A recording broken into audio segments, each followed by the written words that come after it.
Hi, I'm Philip, and I'm an AI upscaling addict. For the past few months, I have spent countless hours upscaling everything I can get my hands on. Pictures, videos, video game textures, old videos of mine that I just need to improve. Lord of the Rings, Peep Show, the list goes on and on. Since my latest video, they have rolled out a new update that improves AI upscaling on small faces.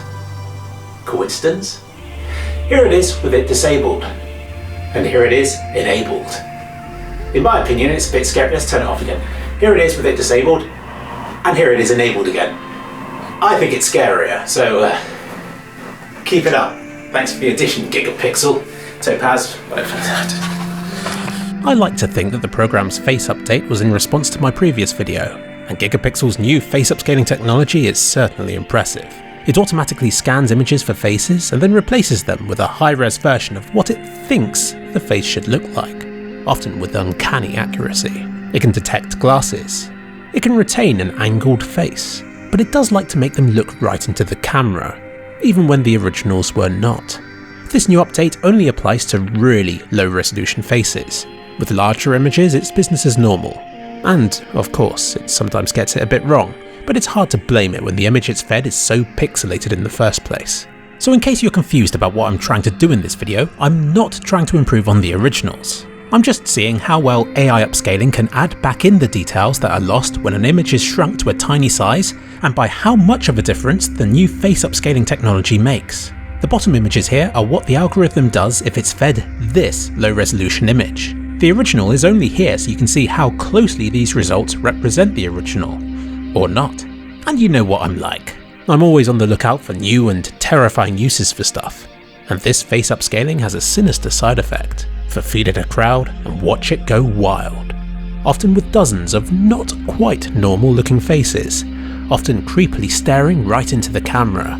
These are the faces of people who have never existed. They're dreamt up by an algorithm. Tortured souls generated with the sole purpose of populating your pixelated images, then forgotten about again immediately after. But they're good enough to scare me. They remind me of ghosts. Their eyes have seen things. They know things. And they're staring at you with a twisted, tortured expression that no person should ever have to experience.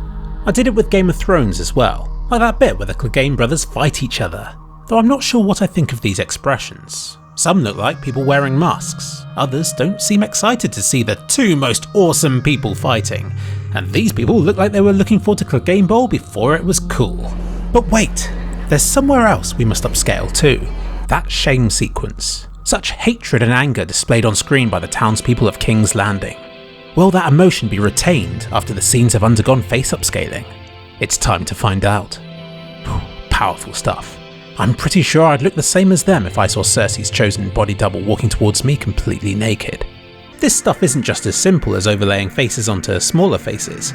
It makes an active effort to get the skin colour and sex of these faces correct. Sometimes it does end up looking a bit androgynous, but I guess it's better than to assume one's gender. The Spice Girls, in my opinion, were done a huge disservice by the algorithm, though they're still beautiful to me. It loved Monty Python. They looked absolutely great, and I suspect the algorithm has been fed more Flying Circus than it had any right to be. I'll show different upscaling resolutions so you can see how this progressed as the source image increased in quality. Abraham Lincoln went from a skull to boyish youth, and this is what a JLS reunion in 20 years time will look like. Jesus went all derpy. It retained the L Dude brothers' confused, awkward looks. From Jeremy's pixels you can even understand why it thought that he was looking to the side. Let's compare different resolutions again and see how they gradually converge on normal-ish. Elvis Presley's eye colour was greatly debated, but feeding the algorithm a black and white image, it has decided that he had blue eyes, or at least one of them. Voldemort grew back his nose. Gandalf looked bewildered at various different resolutions, which I'll show here for lols, and of course out of respect for his character. I think it was given a challenge with the Joker, but it kept the makeup while trying to touch up the eyes and forehead. Oprah got a good deal from the face update as well, and so does anybody who looks remotely like Lara Croft. Even the original. Which got me thinking, where does it draw the line? How far away from human can we get, while still tricking the algorithm into treating it like a human face? I thought that computer game characters were a good place to start. Half-Life 2 was known for its lifelike models, so it's no surprise it tried adding some eyes to these guys. It struggled with Doom's zombies, but it did give the creepy baby thing a real face. Thanks for the nightmares, Upscaling. This guy on Omaha Beach in Medal of Honor Allied Assault also got a face, as he patiently waits for the player to actually get on and to do his objective. Most impressively to me, it worked on Solid Snake from the original Metal Gear Solid. Just so you know, this guy doesn't even have eyes, they're just little dark slits, and they're situated directly below a bandana, but it still identified them correctly as eyes. Impressive, Snake. Find somebody who looks at you the way that Snake looks at Raiden. Doom Guy also passed the face test, though the results are half funny and half disturbing. It really wanted to give him glasses. Maybe it was just trying to improve the graphics from his point of view.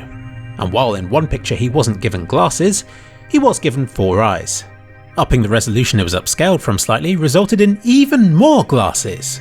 Doom Guy wore glasses confirmed. It didn't do anything to Sonic, to Abe, or to Crash, or from those weird things from Riddlers. And it successfully transformed Mark Zuckerberg into a human being with a soul and everything, which it then took away from him again by making him ginger.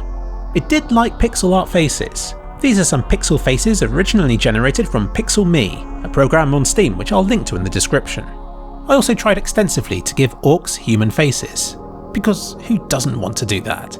I didn't have much success at first. Most are too different from humans to be picked up as a face, or they have armour concealing their true beauty.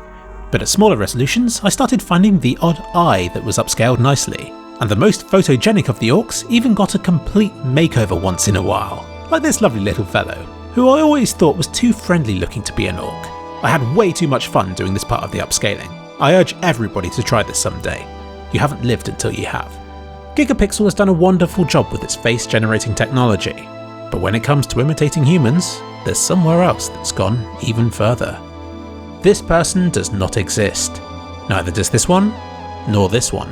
This website contains pictures of people generated by AI, many of which are indistinguishable from real faces. We're at the point where computers can draw humans which pass the uncanny valley and into the realm of acceptance. I've linked to the site in the description. It manages to do things like glasses brilliantly. Some are blacked out, others are see-through, others have reflections that mimic the background. This was something I didn't expect AI to handle that successfully. But it does. And it gets age, ethnicity and gender consistent across the whole image most of the time too. But if you stop and look, there are a few things that can sometimes give it away, almost like a dream. For a start, the backgrounds are nonsense, and any other faces generated in the background are nightmare fuel. And the faces themselves have some telltale signs too. Teeth often have odd or poorly defined edges, and it sometimes gets the transition from the forehead to the hairline wrong. Also, I think that earrings have thrown it off a bit. Sometimes they're in the correct places, but other times you'll see them placed in strange positions, almost looking like an evil eye or something. But aside from that, it's pretty much there. And if you didn't know the face you're looking at was AI, you would probably have never known. But then it's fun to find the ones that are obviously wrong in some way, because these can tell us more about how the algorithm works. Maybe the guy's wearing a hat made of hair, or hair made of a hat.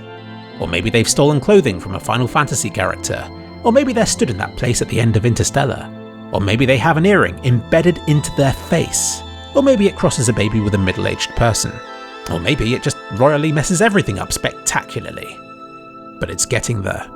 And it's not just about generating new faces. You can also place existing faces onto others. Feed a computer program enough images of somebody, like say yourself or a celebrity, and it will learn how to put that face onto other people's. The possibilities are endless. Of course, it being the internet, people immediately started putting celebrities' faces onto pornographic videos. I think people quickly saw how harmful this had the potential to be, and it was removed from the likes of Reddit. But it still exists, and I am sure continues to be created behind the scenes. I can see this going one of two ways. Either it's used to embarrass people who haven't taken part in pornographic videos, or it's used by people who have to be all like, oh no, that wasn't me, that was all done by AI. And this being the internet, I'm sure there's a third group of people as well who would be all like, yeah, that's me, don't have a great body. These deepfake videos have also been used in more light-hearted ways, like by putting Nicolas Cage's face onto other actors. I'll link to some of these videos. The result, in my opinion, looks like it's half Nicolas Cage and half whoever it was before, but I'm sure that movie studios could use this technology to save huge amounts of money. simply deepfake an actor instead of having to CGI in a young Princess Leia or having to hand erase that $1 million moustache from Superman. AI is a game changer. It will allow computers to break free of the constraints of human coding. It will allow for them to do stuff that, just a decade ago, was reserved to science fiction. And I don't think the world will ever be the same again. We will no longer be able to trust what we see. And while I don't fear this kind of face-making algorithm, I worry about what humans will be able to do with it. And, ultimately, what other forms of AI can do with it once they figure out the rest of the puzzle.